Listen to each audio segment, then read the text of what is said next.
les fonctions cognitives du cerveau. Bonjour les amis, nous allons continuer notre voyage dans le cerveau. Aujourd'hui, nous allons parler des fonctions cognitives du cerveau.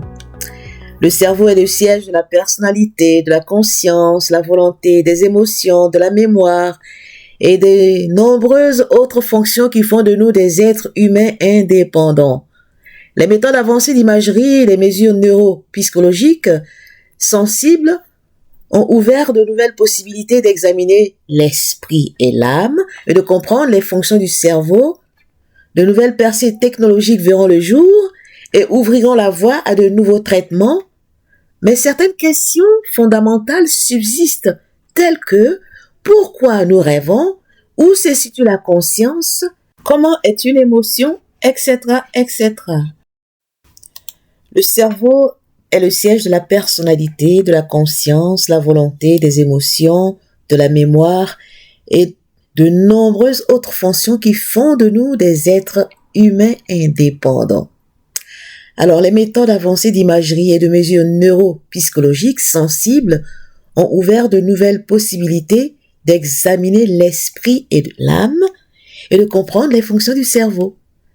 De nouvelles percées technologiques verront le jour et ouvriront aussi la voie à de nouveaux traitements, mais certaines questions fondamentales subsistent, telles que pourquoi nous rêvons, où se situe la conscience, comment naît une émotion. Alors nous allons commencer par la mémoire, qui est la première des fonctions cognitives du cerveau. L'une des fonctions les plus uniques du cerveau, c'est la capacité d'apprendre, de mémoriser et de restituer et d'oublier ce qui n'est pas important. Alors, la mémoire est un processus complexe qui comprend 3 étapes. L'enregistrement, le stockage à long terme et le souvenir.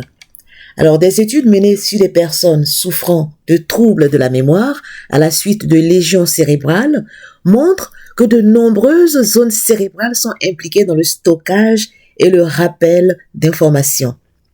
Il existe donc différents types de mémoire, bien qu'il n'y ait pas de centre unique. Le cortex cérébral dans le lobe temporal et le système limbique sont particulièrement impliqués. Alors, on ne sait pas exactement comment la mémoire est stockée, mais les chercheurs ont clarifié un certain nombre de détails dans les mécanismes chimiques électriques. On se souvient de ce que l'on utilise et on oublie ce que l'on n'utilise pas. En utilisant notre cerveau et en relevant de nouveaux défis, nous pouvons généralement conserver notre mémoire jusqu'à un certain âge avancé. Bien qu'il y ait une légère perte de cellules cérébrales au fil des ans, les cellules restantes parviennent à maintenir leur activité en formant de nouvelles connexions. C'est pourquoi il est important de rester intellectuellement actif tout au long de la vie. Même en cas de lésion cérébrale mineure, l'exercice permet d'améliorer le fonctionnement des zones cérébrales restantes. Maintenant, nous allons voir les stades de la mémoire à long terme. Le processus de perception, de mémorisation et de restitution se déroule à plusieurs endroits dans notre cerveau. Par exemple, le souvenir est transféré du stockage temporaire dans l'hippocampe au stockage permanent dans le cortex cérébral. Et les stades de la mémoire à long terme se définissent en 7 étapes. La première étape, c'est la perception. C'est la vision lorsqu'elle capte un événement. La deuxième étape, c'est la diffusion. L'impression est envoyée au globe occipital. La troisième étape, c'est l'enregistrement. Dans le lobe frontal, les impressions sensorielles deviennent conscientes. Ensuite, on passe à la 4e étape qui est l'association. L'hippocampe sert de stockage temporaire et c'est là que les mots, les images, les odeurs et les sons sont rattachés à la mémoire. 5e étape, c'est l'affiliation. Dans l'amygdale, les émotions sont liées à la mémoire. 6e étape, stockage. L'information est stockée dans le cortex cérébral, dans le lobe pariétal. Et enfin, la 7e étape, c'est le rappel, où on reprend conscience du souvenir. Alors, les chercheurs distinguent donc la mémoire à court terme et la mémoire à long terme. Toutes les informations passent par la mémoire à long terme située dans le lobe temporal. Les données stockées à vie sont placés dans le cortex cérébral. Le cortex cérébral conserve donc une partie des souvenirs dans la mémoire à long terme. Les données factuelles et linguistiques sont stockées du côté gauche et les informations spatiales du côté droit. Alors la mémoire à long terme a la capacité de stocker et de restituer des informations de manière permanente. Elle dispose d'un espace de stockage illimité dans le cortex cérébral, en particulier dans les lobes pariétal et temporal. Et dans cette mémoire, nous avons la mémoire lexicale qui stocke des phénomènes pouvant être décrits comme des mots. Ensuite, la mémoire procédurale qui comprend des actions telles que faire du vélo, attacher les lacets de ses chaussures, se coiffer. C'est la mémoire des automatismes, en fait. Nous avons ensuite la mémoire épisodique qui contient des souvenirs d'événements vécus personnellement. Et enfin, la mémoire perceptive qui associe inconsciemment un objet à sa fonction, comme le fait, par exemple, de savoir à quoi sert un crayon, quelle que soit sa forme et sa couleur.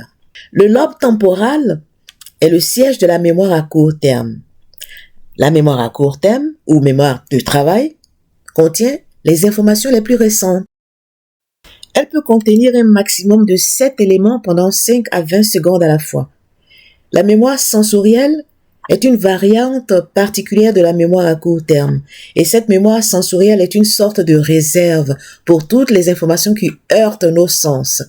Elles sont captées et envoyées dans la mémoire à court terme qui décide si elles valent la peine d'être conservées ou non. La mémoire à long terme est donc utilisée pour contenir des souvenirs personnels tels que des vacances d'été, des souvenirs de vacances, d'enfance, alors que la mémoire à court terme est utilisée lorsque vous devez, par exemple, retenir rapidement une information telle que retenir rapidement un numéro de téléphone. L'hippocampe est situé à l'intérieur du lobe temporal. Il sert de lieu de stockage pendant que les souvenirs sont transférés de la mémoire à court terme à la mémoire à long terme. Il éveille à ce que les souvenirs ne soient pas mélangés en établissant des connexions entre les différentes zones du cerveau. Le deuxième organe, c'est l'amygdale, qui réunit les réactions émotionnelles à un événement pour mieux nous en souvenir. Par exemple, il est important de savoir de quoi on a peur. On a aussi le cortex entorhinal, qui est situé à l'avant du lobe temporal et qui garde la trace du sens et de l'emplacement des lieux. Il contient également les souvenirs et les connaissances de ces lieux. Donc, le cerveau mélange le passé et le futur. Les scanners cérébraux montrent que le cerveau active les mêmes zones lorsqu'il se souvient d'un événement passé que lorsqu'il imagine le futur. Et la partie la plus interne du lobe frontal et la partie la plus interne du lobe pariétal sont les zones clés pour la mémoire à long terme. Les mêmes zones sont activées lorsque nous devons imaginer le futur. En outre, l'hippocampe est activé parce qu'il recueille les expériences passées de l'ensemble du cerveau. Il a été constaté que les femmes enceintes mémorisent mieux.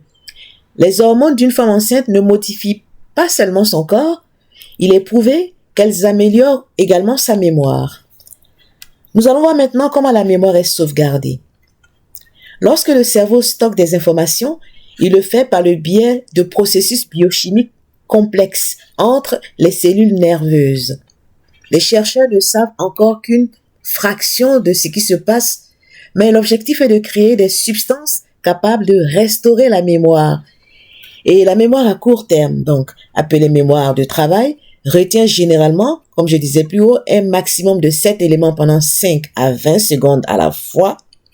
Et le passage d'une impression de la mémoire à court terme à la mémoire à long terme nécessite de l'attention, de la compréhension et de la répétition. Cependant, une fois que le souvenir est stocké, il est tellement ancré que seul le vieillissement et la maladie peuvent l'effacer. Le stockage s'effectue par le biais de modifications biochimiques complexes dans les synapses, qui sont les points de contact entre les différentes cellules nerveuses. Ainsi, lorsque les informations sont stockées dans votre mémoire à court terme, les cellules nerveuses échangent des substances de signalisation et l'une de ces substances est le glutamate. Et lorsque il est libéré, il déclenche des processus importants dans la cellule voisine. Ainsi, pour que la mémoire soit stockée pendant longtemps, la cellule réceptrice active des gènes spécifiques qui forment des protéines qui vont renforcer les synapses. Voilà pour aujourd'hui sur la mémoire. Je vous ai fait un bref aperçu de comment notre mémoire fonctionne. La prochaine fois, nous allons parler du langage. Je vous souhaite une bonne écoute, restez bénis et au plaisir de nous retrouver. À très bientôt.